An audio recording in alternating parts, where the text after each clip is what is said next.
영상으로 함께 예배하시는 모든 성도님들과 가정 가운데 하나님 평강이 함께 하시길 축복합니다. 우리 함께 말씀 보겠습니다. 출애굽기 32장 7절 말씀입니다. 출애굽기 32장 7절 말씀 우리 함께 읽겠습니다. 여호와께서 모세에게 이르시되 너는 내려가라. 네가 애굽 땅에서 인도하여 낸 너의 백성이 부패하였도다. 아멘. 금송아지 사건, 아론이 금송아지를 만드는 사건이 출애굽기 32장에 기록되어 있는데요. 그 사건이 얼마나 심각한 사건인가를 보여주는 대표적인 말씀이죠. 하나님께서 이집트에서 은혜로 건져낸 백성을 신에서 언약을 통해서 내 백성이다라고 일컬어지는 그 백성을 향해서 모세에게 이야기하시면서 너의 백성이다라고 이야기하는 그런 표현이 들어가 있는 그런 말씀인데요. 오늘 출애굽기 32장에 기록되어 있는 아론의 금송아지 사건 함께 살펴보며 또 우리가 살아야 될 신앙에 대해서 함께 생각해본 시간 가지도록 하겠습니다. 오늘 사건의 배경은 출애굽기 24장 12절에서 우리가 볼 수가 있는데요. 여호와께서 모세에게 이르시되 너는 산에 올라 나에게로 와서 거기 있으라. 내가 그들을 가르치도록 내가 율법과 계명을 친히 기록한 돌판을 너에게 주리라. 하나님께서 모세를 산으로 부르십니다. 산으로 부르신 목적은 율법과 계명을 친히 기록한 돌판을 하나님 백성에게 지침을 주기 위해서 모세에게 그것을 가르치기 위해서 올라오라고 명령을 친히 하셨고요. 그리고 모세가 이 일을 연유로 해서 40일 동안 시내산에 올라가서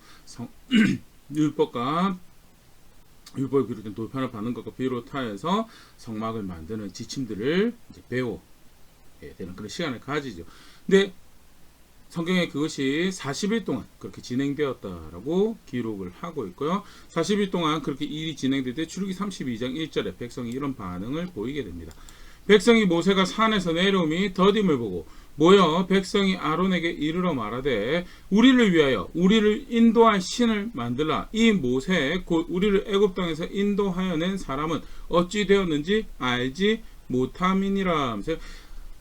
하나님께서 모세를 통해 하나님의 은혜를 베푸셨습니다. 그래서 절대 깨뜨릴 수 없을 것 같은 애굽의 담장을 허물고 홍해를 가르셔서 백성을 인도해 오시고 추적해오는 바로의 권세를 바로의 힘을 거기서 이제 아예 끊어버리시는 그런 놀라운 역사를 펼치죠. 뿐만 아니라 만나를 공급하시고 먹을 수 있는 물을 공급하시고 그렇게 해서 시내산으로 인도해 오셨고 시내산에서 언약을 맺으면서 내 백성 하자라고 내가 너의 하나님 되어줄게 라고 언약을 맺게 되죠. 그런데 그런 정황에서 40일 동안 모세가 내려오지 않자 분명히 우리가 좀 전에 봤지만 하나님께서 모세를 이끌어 오셨고 그 하나님이 구원을 하신 하나님이었고 40일 동안 모세를 만나시고 계신 분이 하나님인 것을 분명히 알고 있음에도 불구하고 백성들이 우리를 위하여 우리를 인도할 신을 만들어 달라고 모세에게 이야기하는 정황이 성경에 기록되고요. 사실은 물론 그렇게 생각할 수도 있을 것 같아요. 굉장히 불안한 상황이죠.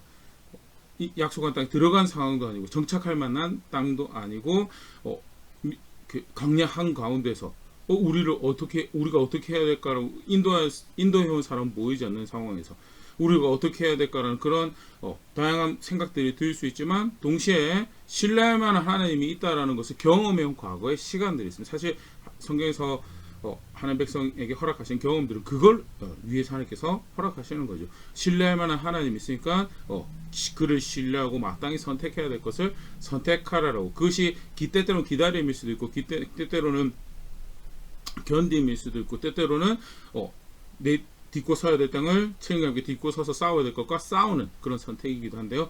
분명한 것은 경험은 하나님께서 하나님 백성이 하나님을 신뢰할 수 있도록 그런 근거가 되는 체감될 수 있는 사항들을 허락하신 건데 분명히 그렇게 신뢰할 만한 하나님을 경험해 놓고도 여기 와서 우리를 위해 우리를 인도할 신을 만들어내라라고 아론에게 요구를 하게 됩니다. 실제로 이제 모세가 산에 올라가면서 상황들이 발생을 하면 모세에게 뜻을 구하라라고 이렇게 지침을 주고 간 상황이었죠. 쉽게 말해서 모세가 인도의 책임이 있었던 그 다음 사람인데요. 그 아론이 무슨 일을 하느냐. 출애굽기 32장 4절 5절 말씀입니다. 아론이 그들의 손에서 금고리를 받아 부어서 조각칼로 새겨 송아지 형상을 만드니 그들이 말하되 이스라엘 이는 너희를 애굽 땅에서 인도하여 낸 너희의 신이로다 하는지라. 아론이 애굽 땅에서 인도하여 낸 너희의 신이라고 해서 백성들로부터 금부치를 받아서 송아지 형상을 만들어냅니다. 그리고 5절 아론이 보고 그 앞에 제단을 쌓고 이에 아론이 공포하여 이르되 내일은 여호와의 절일이니라 하니. 이러면서 여호와라고 이름 불려지는 송아지 상을 만들고 여호와를 섬기는 날이라고 날짜를 지정을 해서 그래서 그 송아지에게 제사하면서 여호와에게 제사를 했다라고 그렇게 성경은 기록을 하고 있습니다. 소위 그래도 다른 신을 찾아냈던 게 아니에요. 여호와를 향한다라고 하는데 금송아지를 만들고 임의의 날짜를 정해서 임의 방식으로 여호와께 제사하는 그런 상황이 발생을 하는 거죠. 그래도 나름 여호와를 향한 거 아닌가? 방법은 조금 우악스럽고 거칠고 미련하고 어리석었지만 그래도 여호와를 향한 거 아닙니까라고 볼 수 있는 그런 정황인데 우리 앞서 사실은 계명을 살펴봤죠. 분명하게 이것은 하나님 말씀을 따른 것이 아니었고요. 사실 끔찍한 하나님을 신뢰하고 있지 않으면 하나님의 신을 가지고 있지 않다라는 그런 행동의 결과고, 구체적으로 이런 모습이 등장하게 된 연유가 뭘까에 대해서 성경에서 우리가 두 가지 정도로 우리가 볼 수가 있습니다. 먼저 우리가 앞서 봤던 출애굽기 32장 1절에 우리를 위하라라는, 우리를 위한, 백성이 이런 선택을 하고 백성이 아론에게 요구한 것은 우리를 위하라라는 거죠. 우리를 위하라는. 그것이 사실은 또 성경에 어떤 식으로 표현되고 있냐면 출애굽기 32장 2절 3절 보면요, 아론이 그들에게 이르되 너희 아내와 자녀의 귀에서 금고리를 빼어 나에게로 가져오라. 3절 모든 백성이 그 귀에서 금고리를 빼어 아론에게로 가져가매. 이러면서 쉽게 말해서 자신들을 치장하던 금부치를, 자신들을 치장하던 장신구를 녹여서 금송아지를 만들어요. 자기들을 위하는 장신구, 자기들을 영화롭게 하는 어떤 그런 고귀하게 만드는 소위 말하는 그런 아이템들을 녹여서 그것을 버무려서 만들어낸 게 금송아지였고요. 그렇게 자기들을 위한다라는 어떤 결과물로, 그 사실 이제 하나님께서 그 백성에게 회개를 요구하시는 장면에서도 이러한 걸 하나 볼 수가 있는데, 출애굽기 33장 5절 여호와께서 모세에게 이르시되 이스라엘 자손에게 이르라. 너희는 목이 곧은 백성인즉 내가 한순간이라도 너희 가운데에 이르면 너희를 진멸하니 너희는 장신구를 떼어내라. 그리하면 내가 너에게 어떻게 할 것인지 정하겠노라 하셨음이라. 그래서 하나님께서 이스라엘 백성들에게 회개하는 모습을, 돌이키는 뉘우치는 모습으로 요구했던 게 장신구를 떼어내라라는, 장신구가 일단은 금송아지를 만들 때 사용되었던 그런 부품이기도 한데 사실은 그것이 오늘 우리가 생각해 보는 것처럼 자신을 스스로 영화롭게 하는, 스스로를 고귀하게 만드는 그런 장착품이었고요. 그걸 버무려서 금송아지를 만들게 되고 하나님께서 회개를 요구하실 때 그것을 떼내라라는 거죠.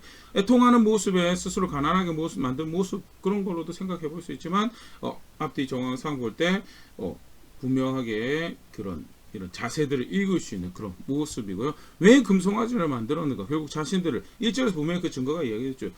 우리를 위하여 우리에게 신을 만들어내라. 그 결과 자신들을 영화롭게 하는 그런 것들을 버무려내서 금송아지를 만들어내고, 거기서 돌이키는 것을 요구할 때 하나님께서 백성에게 요구했던 것이 장신구 떼내라는, 사실 결국 말씀을 따르지 않는 그 대표적인 모습이 뭐냐? 스스로를 영화롭게 하는, 자기 마음대로, 다르게 표현하면 그게 자기 마음대로, 어떻게 해서는 내가 마음에 원하고 나를 영화롭게 하고 그런 자세가 있으면 절대 사실은 하나님 말씀에 순종할 수 없고, 그 단적인 증거가 이 아론의 금송아지 이 사건이죠. 그런 실제적인 모습이 하나 있는가 하면요, 또 사실은 32장 본문에서 하나 더 이야기하고 왜 그들이 이런 범죄를 하게 됐는가라고 출애굽기 32장 35절에 보면 이런 말씀이 있습니다.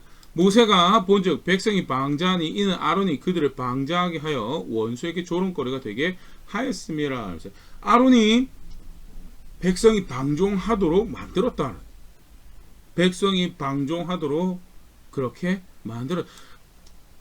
아까 잠깐 이야기 드렸던 것처럼 모세가 하나님께서 부르셔서 산에 올라가기 전에 그 다음에 자신이 부재 중에 백성들을 인도할 책임을 아론에게 부탁을 합니다. 그리고 백성들에게도 너희가 혹시나 물어볼 것들이 있으면 아론에게 이야기하라라고 그렇게 이야기를 하고 올라갑니다. 아론은 그렇다고 한다면 백성들이 불신해서 우리를 인도하던 사람이 어떻게 됐는데 없어졌는데 어떻게 우리를 인도한 신을 만들어 내라라고 할 때 무슨 소리냐고, 우리가 어떤 은혜를 누렸고, 그걸 해야 될 책임이 있는 사람이 아론이었어요. 나중에 보면 아론이 뭐라고 변명을 하냐면, 모세가 네가 어떻게 해서 이런 일을 했느냐라고 할 때 백성이 요구해서 금부치를 불에 던져 넣었더니 송아지가 나왔다라고. 결국 백성의 책임으로 몰아가는, 결국 궁극적으로는, 그래서 좀 전에 우리가 읽었던 말씀에서 모세가 아론이 지켜야 될 자기 자리를 지키지 않았다.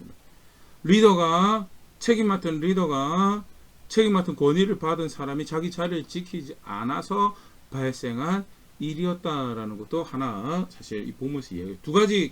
그렇다고 해서 백성이 무죄냐? 아니죠. 백성은 자신을 영화롭게 하기 위해서 아론은 압박에 아그론이 요구했던 그런 모습에 분명히 잘못된 모습으로 등장을 하고 있고요. 또 그와 연관해서 그게 백성의 모습에 아론 개인은 그 동일한 모습을 자기 책임진 자리에서 책임지고 선택해야 되고 그것을 펼쳐내야 될 그 권위를 사용하지 않았던, 오히려 그들의 비율을 맞추는 그런 선택을 했던 정황이 발생을 하고, 그래서 결국 금송아지라는 것이 만들어집니다. 하나님께서 모세에게 지침을 주시던 중에 백성이 그렇게 범죄한 것을 보게 되죠. 출애굽기 32장 7절 말씀, 오늘 요절 말씀인데요.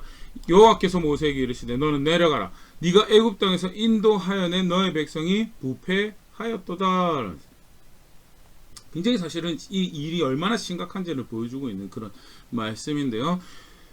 하나님께서 바로 직전에 시내산에서 언약을 체결하시고요. 그리고 법에 의한 백성으로 하나님과 동행한다라는 그래서 이 법에 의해서 내 백성이 되고 난 너의 하나님이 되어줄게 라고 하고, 우리 성막을 사실 만드는 양식을 모세에게 지도하시면서 이제 내가 그렇게 너희와 함께 하겠다라고, 너희가 내 백성이 그렇게 내 백성이 되는 거다라고 그렇게 가르치고 지침을 주고 그렇게 백성을 향해서 마음을 쏟으시던 것이 바로 그 전 장면이었어요. 그런데 이 사건 이후에 모세에게 보여주신 반응이 뭐냐면 네 백성이다라고, 내 백성이 아니고 네 백성이다, 네가 인도하여 낸 네 백성이다라고 이야기하는 정황은요, 뭘 의미하느냐? 앞서서 세웠던 언약이 깨져 버렸다. 출애굽기 19장 5절. 어떻게 언약이 이렇게 하나님께 세우신 언약이 이렇게 쉽게 깨져버리냐? 출애굽기 19장 5절이죠. 언약의 이 조건입니다. 세계가 다 나에게 속하였나니 너희가 내 말을 잘 듣고 내 언약을 지키면 너희는 내 모든 민족 중에서 내 소유가 되겠고, 초청은 은혜로 하셨어요. 그리고 예해서 그렇게 언약 백성 여기 시작은 은혜로 하셨어요. 그럼에도 불구하고 언약 백성으로 지속적으로 역사가 흘러가는 조건은 내 말을 잘 듣고 언약을 존중하면 내 모든 민족 중에서 내 소유가 되겠다라고. 그런데 하나님 말씀을 어겼죠. 그래서 언약이 깨져버린 거예요. 하나님 측에서는 언약 백성으로 여기시고 필요한 은혜를 베풀려고 모세를 불러 올리셔서 그 언약 백성이 누리는 은혜에 대해서, 바른 지침에 대해서, 거룩한 하나님과 동행할 수 있는 기초적인 모습들에 대해서 규정하시고 가르치고 계신 그런 상황인데, 백성들이 거기서 하나님 말씀을 존중하지 않았기 때문에 이제는 네 백성이다라고 일컬어죠. 그럼 구체적으로 오늘 아론이 만든, 백성들하고 만든 이 금송아지가 어떻게 언약을 깨뜨려버리는 그런 정황이 되는가라고 탁자에서 크게 세 가지를 이야기합니다. 첫 번째는 대표적으로 두 번째 계명을 어겼죠. 우상을 만들면, 출애굽기 20장 4절 말씀입니다. 너를 위하여 새긴 우상을 만들지 말고 또 위로 하늘에 있는 것이나 아래로 땅에 있는 것이나 땅 아래 물 속에 있는 것에 어떤 형상도 만들지 말며, 우상을 만들지 말라라고 할 때 이것은 어떠한 상도 만들지 말라는 명령이 아니고 하나님을 알고 하나님을 향한다라고 할 때 니들 마음대로 빗대어서 하늘에 있는 것이 땅에 있는 것이 빗대어서 이해하고 알지 말라라고. 아까도 그런 얘기들, 허락하신 경험은 신학을 만들라고 이야기 주신 것이 아니고, 하나님이 얼마나 신뢰할 만한 분이신가, 그의 말씀이 얼마나 신뢰한 말씀인가에 대해서 동기가 되고 열정이 되는 계기를 주시는 사건이고, 기회가 되는 사건이고, 그런데 그거 가지고 신학을 만들어내요. 충분히 사실 그렇게 하죠.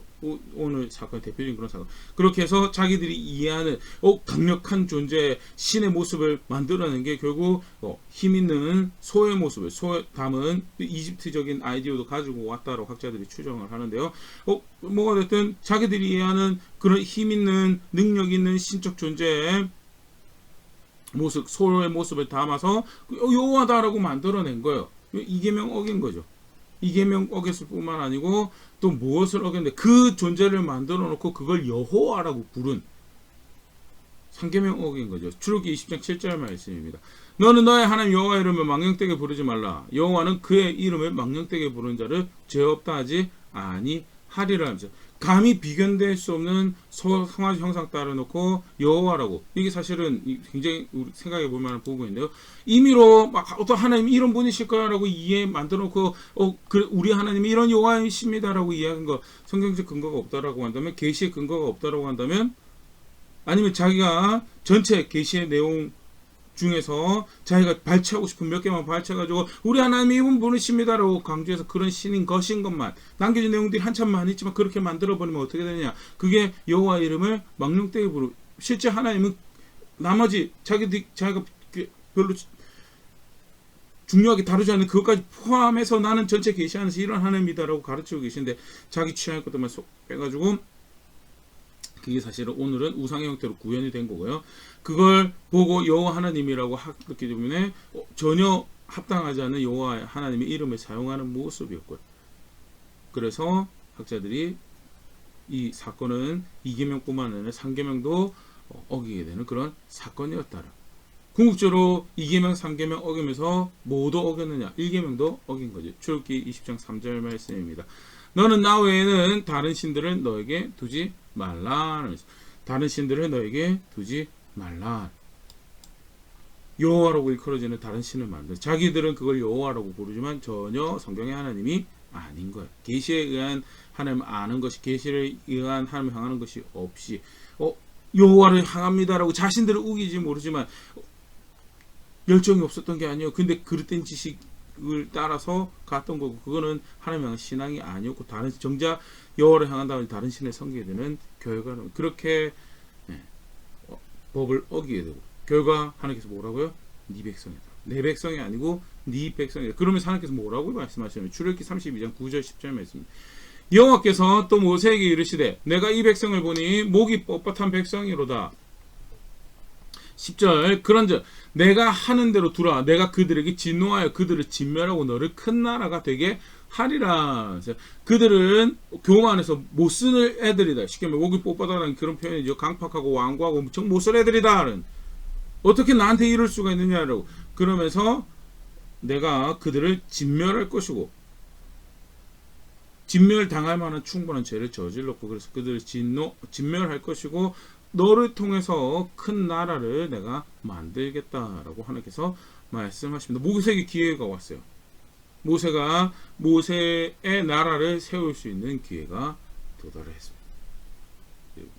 대신 이제 여기서 어떤 분들은 이제 모세가 어떤 존재인가에 대해서, 또는 모세가 가지고 있는 신앙이 어떤 신앙에 대해서 하나님께서 테스트하시는 그런 상황이 되어버렸다라고 그렇게까지 표현을 하는데요.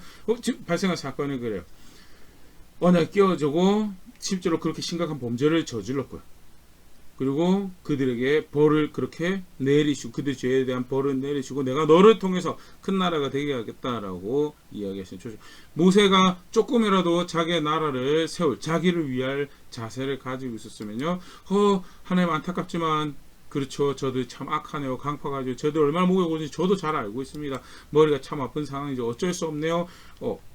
그러시다면, 정이 그러시다면 뜻대로 하십시오라고 겸손을 표하지만 자기의 나라를 구할 수도 있는 그런 상황이 펼쳐졌는데, 모세가 보여주던 반응은 그렇지가 않고, 모세가 실제로 어떤 신앙을 가지고 있었는지 하나님을 존중하는 그런 모습을 보여주는데요. 10절부터 11절부터 같이 보겠습니다. 모세가 그의 하나님 여호와께 구하여 이르되 여호와여 어찌하여 그 큰 권능과 강한 손으로 애굽 땅에서 인도하여 내신 주의 백성에게 진노하시나이까. 하나님께서 그 백성을 어떻게 위하셨는지에 대해서, 어떻게 그들을 하나님 백성으로 여기셨는가에 대해서 하나님을 존중하는 고백을 하죠. 하나님께서 저들을 향해서 이런 놀라운 은혜를 베푸셨고 저들이 오늘 여기에 설 수 있었던 것 자체가 하나님 은혜의 결과이고 하나님이 저들을 당신의 백성으로 여기셨기 때문에 저들이 여기 있을 수 있었던 것이 아닙니까? 왜 그렇게 그들을 여기서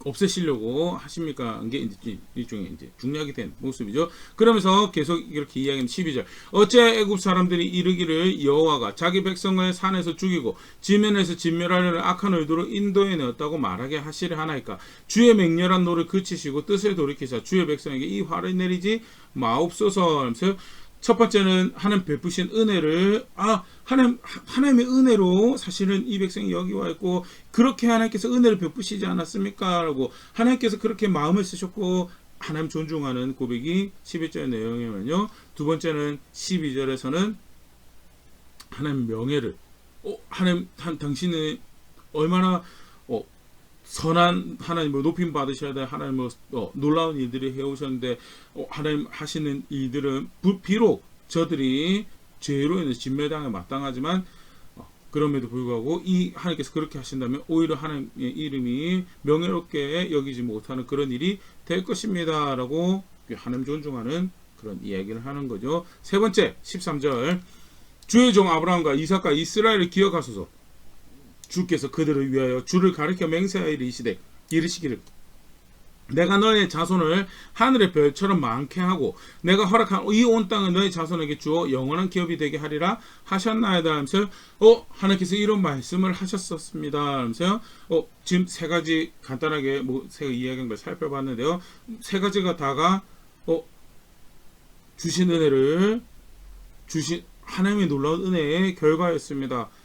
하나님 이름의 명예를 손상시키는 그런 것은 절대 일어나서는 안 될 것입니다. 그리고 하나님 말씀은 분명한 말씀이고 그 약속은 반드시 이루어져야 될 말씀입니다라고 모세가 고백했던 것은 사실 어떻게 보면 우리 자칫 그냥 쉽게 모세가 참 백성을 향한 애틋한 마음을 가지고 있었구나라고 그렇게 평가할 수 있는 실제로 모세가 했던 고백은 그거보다는 모세가 하나님 향해서 어떤 자세를 가지고 있었는가가 사실은 여기서 고백이 되어지는 거죠. 하나님 베푸신 은혜를 하나님이 이렇게 은혜를 베푸셨었는데 그 은혜를 그렇게 하나님 스스로가 짓밟지 마십시오. 하나님이 이렇게 놀라운 은혜를 베푸시고 백성을 위하시는 백성의 하나님으로 알려지셨는데 그 하나님의 이름의 명예를 하나님께서 존중하십시오. 하나님께서 이렇게 약속하셨는데 그 약속은 반드시 존중되어져야 될 약속이 말씀이 아닙니까? 라고 그렇게 모세가 이야기하는 그런 정황이 되고요.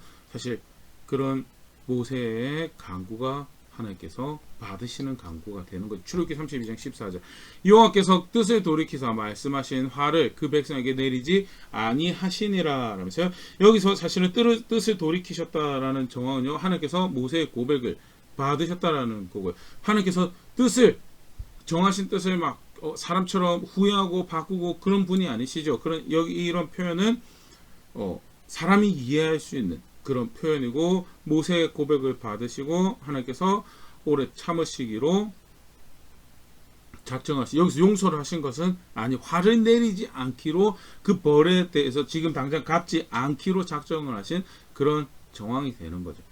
모세가 내려옵니다. 모세가 하나님께서 보내신 돌판을 들고 내려오는데 진 가까이 이르러서 18절 모세가 이르되 이는 승전가도 아니요 패하여 부르짖는 소리도 아니라 내가 듣기에는 노래하는 소리로다 하면서 진 가까이 오니까 그들이 막 제사하는 노래하는 소리를 듣게 되는 거예요. 19절 진에 가까이 이르러 그 송아지와 그 춤추는 것들을 보고 크게 놓아요. 손에서 그 판들을 산 안으로 던져 깨뜨리니라 하면서요. 사실 모세가 성격이 굉장히 가격한 애라고 보일 수도 있는 어떤 돌판을 받아내려고 하나님 말씀이 적혀있는 돌판을 이렇게 과격하게 깨뜨려 버리다니 참 성격이 급한 애라고 보여지기도 하는 그런 장면인데 사실 그게 아니죠. 모세가 얼마나 지금 죄를 미워하는지 하나님 대적했던 이 상황과 이 사건에 대해서 그 죄를 얼마나 미워하는지를 사실은 보여주는 거예요. 반복적으로 사실은 계속해서 모세가 가지고 있는 신앙이 모세가 하나님 향해서 어떤 자세를 가지고 있었던가가 지금 자기 나라가 하나님 초청은 그랬어요. 벌 받을 만한 백성이고 사실 백성의 완고함은 이미 모세도 경험해왔던 바고 강팍에서 완고해서 못 쓰겠다라고 내가 너를 통해서 나라를 세우겠다라고 했을 때 모세가 가졌던 것이 모세가 가지고 있었던 자세가 자기 나라를 구하는 것보다는 하나님의 은혜가 존중되어져야 되고 하나님이 행하셨던 일로 인해 칭송받으셔야 되고 하나님 명예가 존중받아야 되고 하나님 말씀이 그렇게 존중받아야 되는데요. 하나님께서 뜻을 돌이키시고요. 그렇게 해서 끝난 것이 아니고 내려왔을 때 실제로 그 죄를 직면했을 때 하나님 존중했던 만큼 그가 죄를 미워했고요. 실제로 돌을 던져서 판을 깨뜨려버린 그런 정황에는 실제로 이 죄가 그들이 이 저지른 이 죄가 얼마나 이제는 아까 하는 표현이 그렇죠. 내 백성이 아니고 네 백성이라고. 더 이상 이 판이 별로 의미가 없어지는 그런 것도 간접적으로 보일 수 있는 그런 상황. 분명한 것은 모세가 죄를 얼마나 지금 싫어하고 미워하고 있는 정황인가에 대해서 보일 수 있는 그런 대목이고, 그 다음에 모세가 하는 선택들 보면 계속해서 그런 모세 신앙들을 볼 수 있는데요. 20절 말씀입니다. 모세가 그들이 만든 송아지를 가져다가 불살라 부숴 가루를 만들어 물에 뿌려 이스라엘 자손에게 마시게 하니라. 송아지를 가져다가 부숴가지고 잿가루를 백성에게 마시게 합니다. 이건 무엇을 의미하는 건가? 그냥 죄를 지은 백성을 괴롭게 하는 그런 모습으로 생각도 할 수 있겠지만요. 결국 그 죄를 지은 그 죄값을 책임을 그 쓴맛을 본인들이 지도록 누구를 핑계대고 사실 아론이 그 다음에 그런 모습을 구체적으로 보여주죠. 백성들 핑계를 대는 모습을 보여주는데요. 그게 아니라고 죄 지은 그 죄가 즐거워서 우리를 위하는 것이다 지었지만 결국 사실은 이게 얼마나 하나님 앞에 쓴 것인가에 대해서 그것을 고스란히 자기들이 씹어 먹으면서 애통하라고. 그리고 그 애통하는 마음은 모세가 가지고 있는 거예요. 죄를 미워하고 애통하는 자세를 가지고, 그래서 애통하는 자세, 니들이 그 죄를 씹어 먹으라라고, 니 그 열매에 대해서 니들 책임이다라고 사실 하는, 이 죄에 대해서 사실은 회개할 때도 자기가 죄책감을 가지고 거기서 애통하는 마음을 가지지 못하면요, 회개가 안 돼, 돌이켜지지가 않습니다. 물론 그 어떤 회개에 단계가 있을 수도 있어요.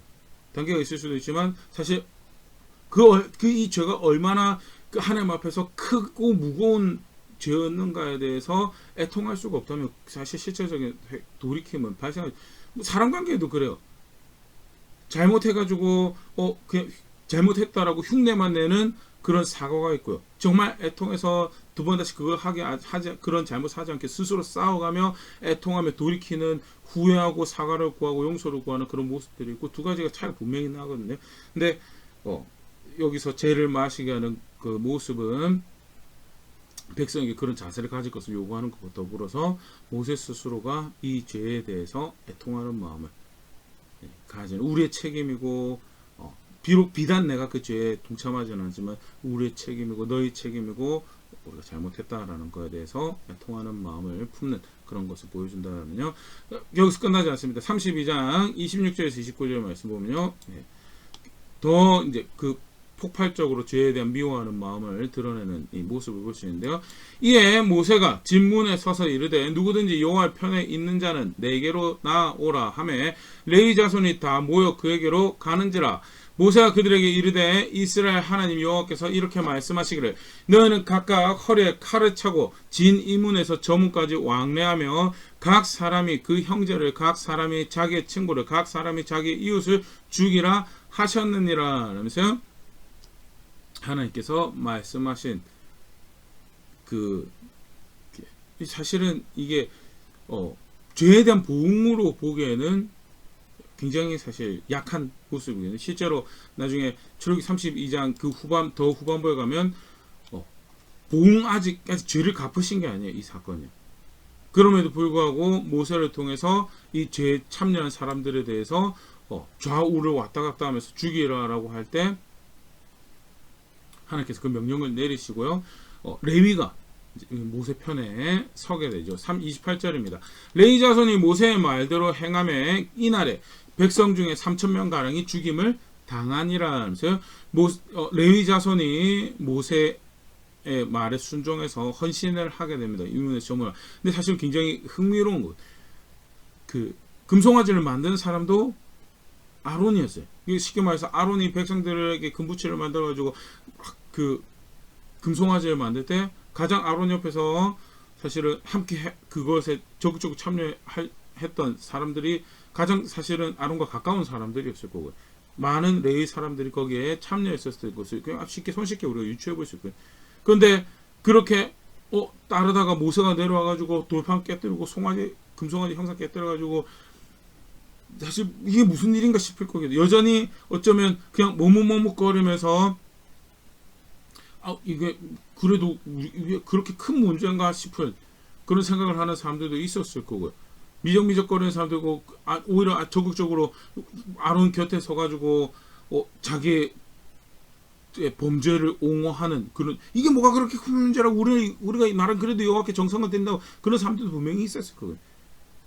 그런데 그래도 그 중에 동일한 아론의 친족들이지만 레위 사람들이 모세 편에 서서 하나님 말씀하신 대로 왔다 갔다 하며 본문 표현이겠습니다. 자기 가장 가까운 사람이 죽게 되는 거죠. 진중에서 그렇게 이웃, 친구, 형제를 죽이는 그런 3,000명 가량 죽임을 당했다. 이 일에 대해서 모세가 29절에 이렇게 얘기합니다. 모세가 이르되 각 사람이 자기의 아들과 자기 형제를 쳤으며 오늘 여호와께 헌신하게 되었느니라. 그가 오늘 너에게 복을 내리시리라 하면서요. 레위에 대해서 복을 선언하는 장면이 이렇게 소개가 되어지고요. 많은 학자들이 레위가 하나님 가까이 하면서 특별하게 하나님 섬길 수 있었던 그런 은혜가 여기에서 비롯되지 않았을까라고 추정하는 직접적인 연관성은 사실 우리가 찾기는 힘든데요. 그 추정을 하는 그런 장면이 사실 이 장면이기도 하고요. 분명한 것은 백성들로 하여금 죄를 미워하는 죄에 대해서 증오하고 사람을 죽일 만큼 미워하게 하는 그 장면이 연출되고 모세가 거기에 적극적으로 순종하는 모습을 다시 확인을 하면서요. 모세가 하나님을 어떻게 존중하는가에 대해서 이 사건 가운데 다시 백성들과 다르게 모세가 하나님을 어떻게 존중하고 있는가에 대해서 분명하게 오늘 이 장면에 다시 확인을 할 수가 있죠. 베푸신 은혜에 대해서 하나님이 하나님 하셨습니다. 그게 하나님이 하신 일의 결과였고 하나님이 하신 일이십니다. 그런데 이들을 다 제거하시면 어찌 그 은혜에 대해서 그게 쇼가 돼버리는 거고 그게 멸시가 돼버리는 그 하나님 하신 것입니다. 그리고 그렇게 선한 일을 하시고 나서 칭송을 받으셔야 되는데 만약에 이들이 죽게 되면 하나님의 명예에 훼손이 될 것입니다. 궁극적으로 하나님께서 아브라함의 후손에게 약속을 이루시겠다고 하신 말씀이신데 그것이 하나님 의도하신 대로 이루어져야 되지 않겠습니까? 하면서 모세가 하나님을 존중하는 그런 자세를 그것이 반대 측면에서는 죄를 미워하고 지은 죄에 대해서 통회하고 애통하는 것으로 표현되더라라는 것. 계속 보겠습니다. 이 일이 충분하지 않다라는 거 모세가 스스로 너무 잘 알고 있고 21절 다시 하나님 앞에 나아갑니다. 모세가 여호와께로 다시 나아가 여호와 여짜오되 슬프도소이다 이 백성이 자기를 위하여 금신을 만들었사오니 큰 죄를 범하였나이다 하면서 여기서 다시 뭐가 문제의 모습이 문제적 자세는 자기를 위하는 거죠. 마음대로 하는 거 절대 하나님하고 함께 갈 수 있는 길이 아니다라는 거. 자기를 위해서 자기를 높이고 자기를 영화롭게 하는 결과가 결국 사실은 금송아지 만든 거고요. 결국 하나님 섬긴다라고 하지만 다른 신을 만들어내게 되는 결과가 되는 거다라는 거. 모세가 다시 우리가 잘못했습니다 라고 하나님 앞에 나아가 32절 그러나 이제 그들의 죄를 사하시옵소서 그렇지 아니하오면 원하건대 주께서 기록하신 책에서 내 이름을 지워버려 주옵소서. 그래서요. 여기서 이제 백성에 대한 애틋한 마음을 표현하게 되는 그런 정황이고요. 사실 우리가 하나님 사랑한다라고 할 때 마찬가지로 가져야 되는 중요한 자세죠. 실제로 하나님 사랑했던 우리 많은 선배들이 하나님 사랑하는 것이 결국 하나님의 사람들을 사랑하는 것이고 하나님께서 자기에게 맡겨주신 사람들을 사랑하는 것이고 그래서 실제로 기독교 신앙을 신실하게 가지는 것은 항상 애국적인 자기 백성을 사랑하는 모습, 민족주의, 자기 민족만 우선시하고 그런 거 말고 바르게 나라를 사랑하는 그런 결과들로 나타나는 사실 구한말에 또 일제시대에 있었던 독립운동 또는 애국 계몽운동 같은 경우가 사실은 우리 역사에서 살펴보시는 대표적인 그런 신앙의 아름다운 모습이었고 그렇게 나라 사랑하는 것들이 그릇되게 나라 사랑하는 거 말고 평가를 해가지고 자기 마음대로 나라 사랑하는 그런 거 말고 하나님 말씀 존중하면서 기준 안에서 의롭게 하나님 사랑하는 모습들을 쉽게 보일 수 있고요. 모세가 그 대표적인 예로 이 장면에서 다시 그런 모습 보일 수 있죠. 계속 보겠습니다. 33절 여호와께서 모세에게 이르시되 누구든지 나에게 범죄하면 내가 내 책에서 그를 지워 버리리라. 여기서 내 책이라는 것은 쉽게 말해서 하나님 백성으로 하나님 은총을 누리는 자리, 또 다르게 표현하면 하나님 나라의 일원이 되는 거에 대해서 제어가 되어버릴 거다. 오늘 사건의 사실은 그래서 단순히 그냥 하나님 백성이 하나님 앞에 죄 지었고 그런데 모세가 중보기도 해가지고 용서받아서 그렇게 해석을 할 수가 없는 게요. 하나님께서 백성들이랑 뭐라고 부르시냐면 네 백성이라고, 모세에게 네 백성이라고 내 책에서 지워버릴 거다. 범죄하면 무조건 지워버리는 거다라고. 그리고 사실 실상은 모세가 하나님 존중하는 가운데 하나님께서 그들에게 대해서 죄값을 치르게 하는 것을 유보하신 것이지 이 죄를 사하는 정황이 아닌 거에 대해서 그 다음 절에 다시 볼 수 있는 34절 이제 가서 내가 너에게 말한 곳으로 백성을 인도하라. 내 사자가 너 앞서 가리라. 그러나 내가 보응하는 날에는 그들의 죄를 보응하리라 하면서 분명히 이게 보응이 아니었어요. 아까 3,000명 죽은 것도 보응이 아니고 사실은 한편으로는 그 모세의 강구를 받으시고 그래서 적어도 여기서 몰살 당하지 않는 자세를 이제 요구를 하시는 그런 정황 정도로 우리가 보일 수 있는, 결국 그것이 모세의 신앙과 맞물려서 표현되어진 그런 정황으로 해석하는 게 마땅하다라고 생각되어지고요. 아직 보응하지 않으신 거예요. 그만큼 사실은 큰 일이었다라는 것 같이 보일 수 있으면 좋을 것 같고요. 그렇게 해서 이제 그 다음 대목으로 33장에 넘어가는데 그건 다음 주에 우리 함께 살펴보고요. 오늘 간단하게 이 아론이 금송아지 만들고 모세가 산에서 내려오고 했던 그 사건의 기본적인 전개만 함께 살펴봤는데요. 꼭 같이 기억하고 좀 돌아볼 수 있으면 좋을 것 같습니다. 그토록 놀랍게 은혜를 베푸시고 구원을 내시고 언약 백성 삼으셨고요. 그리고 그 언약 백성으로 살아갈 수 있도록 말씀도 가르치시고 그것을 대표적으로 상징한 성막도 이제 만들 수 있도록 그 지침을 주고 있었던 그 은혜를 누리고 있던 자리였어요. 그럼에도 불구하고 그렇게 호의가 그렇게 은총이 주어지고 있음에도 불구하고 실제로 그들이 언약을 존중하지 않는다? 그러면 아웃인 거예요. 어떻게 하나님 그렇게 얄짤없을 수가 있습니까? 아니요, 하나님 오래 참으시고 오늘 본문 같은 경우도 하나님 오래 참으시는 거 분명히 볼 수 있죠. 그럼에도 불구하고 언약은 언약이었고요. 그래서 그것이 존중되어지지 않을 때 거기에 대해서 하나님께서는 그 책임을 물으실 분명한 권리였고 불의했던 거는 백성들이 불의했던 거고요. 언약이 실제로 그렇게 깨어져 버리더라라는 것. 그것은 백성들의 선택은 그렇게 하나님 말씀 존중하지 않았던 것은 언약을 깨뜨리는 행위였더라라는 것에 대해서 오늘 경각심 가지고 다시 보일 수 있으면 좋을 것 같고요. 하나 더는 여기서 우리가 조금 더 이제 생각을 해볼 건요. 이게 단순히 이스라엘 백성들의 이야기에 국한되는 게 아니더라라는 거예요. 갈라디아서 5장 21절 말씀입니다. 투기와 술취함과 방탕함과 또 그와 같은 것들이라. 전에 너에게 경계한 것 같이 경계하노니 이런 일을 하는 자들은 하나님의 나라를 유업으로 받지 못할 것이요. 갈라디아 교회에 편지하면서 바울이 하는 이야기가 육체에 원하는 것을 쫓아가면서 만드는 육체의 열매들을 쭉 이야기합니다. 21절에 투기, 술취함, 방탕함 그런 것들을 이야기하면서 이런 것들에 따르면 어떻게 되느냐? 하나님 나라를 유업으로 받지 못할 것이요. 예수님 믿는데 육체가 원하는 것, 마음에 기뻐하는 것들 쫓아가면 예수님 믿어서 천국은 가는데 하나님 나라 유업이 없을 거다. 그런 이야기가 절대 아니에요. 이 말씀은요, 예수님을 믿는다라고 하는데 여전히 육체와 마음에 원하는 것들을, 세상 풍속에 기뻐하는 것들을 쫓아가는 그것을 살아가면 그것은 믿는 게 아니다. 믿는 게. 에베소서 5장 5절 똑같은 거 이야기합니다. 너희도 정녕 이것을 알거니와 음행하는 자와 더러운 자나 탐하는 자 곧 우상 숭배자는 다 그리스도와 하나님 나라에서 기업을 얻지 못하리니. 음행하는 것, 더러운 것, 탐하는 것, 우상 숭배하는 것, 그거는 하나님 나라에서 기업을 얻지 못한. 에베소 교회 편지하는 겁니다.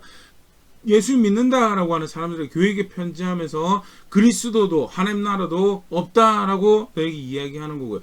쉽게 말해서 예수님 아무리 믿는다고 하더라도 마음에 원하는 기뻐하는 거, 육신에 기뻐하는 거, 대표적으로 음행, 더러운 거 하는 거, 탐하는 거 쫓아가는 거, 육신가 마음을 원하는 거 쫓아가는 거, 내 맘대로 하는 거, 자기를 위하는 거 하는 거 그거 믿는 거 아니다.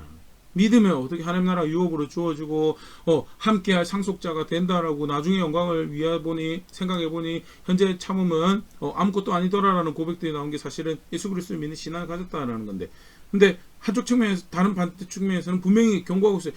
그런데 믿는다고 하는데 하나님 예수 말씀 존중하지 않고 더러운 거 하며 음행하는 거 하며 감각이 기뻐하는 거 마음에 원하는 거 자기를 위하는 거 자기를 영화롭게 하는 거 그거 살아가면 그거는 믿는 게 아니다. 요한계시록 21장 8절 말씀입니다. 그러나 두려워하는 자들과 믿지 아니하는 자들과 흉악한 자들과 살인하는 자들과 음행하는 자들과 점술가들과 우상숭배자들과 거짓말하는 자들 거짓말하는 모든 자들은 불과 유황으로 타는 못에 던져지리. 이것이 둘째 사망이라. 나름대로 신앙을 가지고 있다라고 하는데 소위 그래도 하나님 말씀 따라가는 믿지 않는 길 또는 악을 행하는 것 살인하는 거 음행하는 거 사실 마찬가지 똑같은 이야기하는 거죠. 결국 어떻게 되나요? 둘째 사망이에요. 거기 구원이 없고 거기 하나님 나라 없다라는 거예요. 예수 믿었는데도 어떻게 그런 천국이 없을 수 있습니까? 그게 쉽게 말해서 이게 예수 믿는 게 아닌 거예요. 예수 믿는다라는 것은요, 말씀대로 구원자로 오신 예수님을 말씀대로 믿는 거고요. 말씀대로 오신 예수님이 우리의 구원이 됐다는 거, 그가 말씀하신 모든 것이 우리의 구원이 되는 거. 그래서 그가 가르치신 대로 말씀하신 대로 따라 살아가는 것이 그를 존중한다, 믿는다라는 고백이 되는 거예요. 그때 대표적인 우리 말씀 10개만 함께 살펴봤었죠. 하나님이 하나님 형상 존중하는 것처럼 하나님 형상 존중하고 자신의 순결을 지켜갈 뿐만 아니라 상대방의 순결을 지키고 그렇게 결혼을 존중하고 하나님께서 자기에게 맡겨주신 것 청지기로서 자신의 삶을 살아가며 선한 일을 그래서 타인의 것도 도둑질하지 않지만 나에게 맡겨준 것도 도둑질하지 않고 선한 일을 살아가는 것 항상 진리를 따르며 진실하고 살아가는 것 그리고 내가 무엇이 필요한데 그거보다는 하나님을 신뢰하고 그 기본적인 그런 삶을 살아가는 자리에 있는 것이 결국 말씀대로 오신 그 구원을 말씀대로 그렇게 구원이 나에게 이루어졌다는 걸 믿는 모습이고 실제로 그렇지 않다라고 한다면 믿는 거 아니다. 아들 안에서 맺어진다라고 하는 언약 내 백성이고 나라 유업이 있다라는 거 그거 너네가 그거 신앙 그렇게 너의 입술의 고백이 거짓되다라고 너의 삶으로 증명하고 너의 선택 가운데 증명하지 않았느냐라는 것이 사실은 그래서 갈라디아 교회 편지 에베소 교회 편지할 때도 고린도 교회 편지하는 똑같은 메시지 찾아볼 수 있고 이게 그냥 어떤 특정 사건의 기본적인 신앙의 예고요. 사실은 오늘 우리가 살펴봤던 출애굽기 32장에 우상 만들고 자기 마음대로 하나님 섬기고 자기 마음대로 하나님 이름 갖다 붙이고 그러면서 다른 신 섬기는 그걸 통해서 언약이 깨져버린 그런 정황이 사실 이런 이해를 다시 확인을 하고 있는 정황이고요. 결코 먼 과거의 이스라엘 백성의 이야기가 오늘 우리 이야기일 수 있다. 그리고 내가 사소하게 결정하는 그런 것들, 내가 사소하게 마음쓰고 내가 사소하게 생각하고 결국 그거를 행동으로 옮겨낸 그 사소한 선택 하나하나가 결국 사실은 내가 믿지 않고 있다라는 것을 증명해내는 그런 모습이고, 예수님 안에서 처음 성찬을 제정하시면서 그렇게 말씀하셨어요. 이 피는 언약을 세우는 피라고. 예수님 십자가의 사역은 아들 안에서 하나님과 그를 믿는 자들 사이에 새로운 언약 관계가 체결되지 놀라운 하나님의 은혜예요. 그 예수 믿는다고 하는데 언약 백성이 아니다라는 것을 스스로 증명을 하고 있는 그런 모습에서 그걸 어떻게 신앙이라고 부르는 사실 맞아요. 갈라디아 교회에서 그래서 에베소 교회 편, 고린도 교회 편 거기에 하나님 나라 없다라고. 요한계시록에서도 마찬가지. 다시 분명하게 확인하고 있죠. 그 길 끝에는 둘째 사망이 있을 것이다. 그 길 끝에는 하나님 나라가 있는 것이 아니고 둘째 사망이 있을 것이다. 오늘의 시간 동안에 내가 무엇을 고백하고 살아가는가? 그냥 교회에 와 있고 내가 헌금을 매년 얼마를 하고 그게 신앙이 아닌 거예요. 그거는 사실 신앙을 가지고 있다. 가장 기본적으로 해야 되는 경건의 모습이랍니다. 사실 더 신앙은 더 많은 영역들이 있는 거예요. 이거 조금 하는 거 가지고 마치 전체 신앙을 다 내가 하고 있는 것처럼 야, 이것도 하는데 내가 믿는 거 아니냐라고 그러면서 하는 말씀 하나 존중하지 않으면 사실은 이것 또한 자기를 위하는 어떤 신앙을 만들어낸 거고 거기 그 길 끝에 구원이 있을 것처럼 스스로 다른 신 만들어낸 거고 결국 그 헌금이랑 그 예배랑 그 헌신은 스스로가 예수님 안에서 언약 백성이 아니다라는 것을 증명하는 오늘 출애굽기 32장에 여호와의 절의를 정해놓고 예배하여 금송아지 앞에서 예배드렸던 것과 똑같은 결과입니다.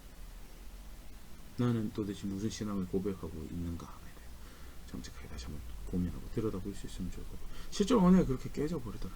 하나님께서 당장 모세에게 네 백성이다라고 일컫는 내 백성이 아니라 네 백성이다라고 일컫고 누구든지 범죄하면 내 책에서 그를 지워버릴 거다. 내가 내 책에서 그를 지워버릴 거다라고 이야기하신 것이 하나님이시고 사랑과 긍휼이 풍성하신 은혜로우신 분이시고 오래 참으시는 분이시고 그러나 동시에 죄를 갚으시는 죄를 죄라고 하시는 분이시고 죄를 갚으시는 분이시고 성경의 하나님이시고 그가 그렇게 정의롭기 때문에 우리 그의 판단에 대해서 신뢰하고 우리의 내일을 기대하고 살아갈 수 있는 거죠. 그러나 그렇게 그를 구원이라고 한다라고 할 때 분명하게 그가 규정하시고 살아내야 될 신앙이 있다라는 것 본문 안에서 다시 한번 정직하게 들여다볼 수 있습니다. 내가 그럼 주어진 하루하루 살아갈 때 어떻게 살아야 돼? 경각심 가져야죠. 내가 도대체 뭘 말하고 있는지 무엇을 행동을 하고 있는지에 대해서 마음 가는 대로 다 말해버리고 마음 가는 대로 다 해버리고 난 다음에 그러고 난 하나님 섬긴다는 그거 없어요. 존재하지 않아요. 안타깝지만 많은 학자들이 사실은 이 출애굽기 32장의 사건을 뭐랑 같이 나란하게 놓고 이야기를 하냐면요. 에덴 동산에서 아담이 범죄했던 하와가 범죄했던 그 사건과 나란히 놓고 얘기해요. 하늘의 신비가 하나님 창조를 통해서 만들어진 세계 안에서 드러났어요. 그곳 가운데 사람이 살면서 그 영광에 참여할 수 있는 기회가 주어졌어요. 시내 산에서 하늘의 신비가 모세와 이스라엘 백성 눈앞에 드러나고 그 하늘의 하나님이 자기가 거할 곳을 백성 가운데 두고 함께 하자라는 것이 그 놀라운 은총이 주어지고 있는 그런 상황이었어요. 그런데 어떻게 해요? 자기를 위하는 마음으로 먹으면 죽는다라고 한 건데 보암직하고 모험적 지혜롭게 할 만한 것을 여기는 이렇게 하면 하나님 다른 거 이게 아니면 하나님 섬기는 것도 아니다라고 하는데 굳이 우리를 위해서 신을 만들어라라고 분명히 그날 아침에도 만나를 먹었을 거거든요. 그럼에도 불구하고 우리를 위해서 신을 만들라라고 굉장히 강팍하고 완고하고 악한 모습인데 근데 결국 우리를 위한다는 게 그렇게 가버리더라고요. 마음대로 하는 거 자신을 위한다라는 거 내가 왕이 되고 내가 원하는 것을 해야 된다라고 그런 자세는 사실은 기독교 신앙하고는요 절대 같이 갈 수가 없어요. 내가 원하는 게 아니고 내가 해야 되는 거라는 거. 하나님께서 나에게 뭘 하라고 하셨는가에 대해서 그거 귀 기울이고 내가 원하는 거 그거 가지고 제어하고 꺾고 질제어 살아야 될 걸 고백하는 게 사실은 구원하시는 하나님을 나의 은혜 주인으로 아는 신앙의 모습 우리가 고백해야 될 신앙의 모습입니다. 말씀부터 다시 정직하게 돌아보면서요 경각심 가져야 될 것 경각심 가지고 실제로 겸손하게 배우고 살아내야 될 것도 분명히 존재합니다. 겸손하게 배우고 살아내는 그렇게 성숙해져가는 자리는 제가 될 수 있으면 좋을 것 같고 그렇게 함께 자라가는 우리 될 수 있으면 좋을 것 같습니다.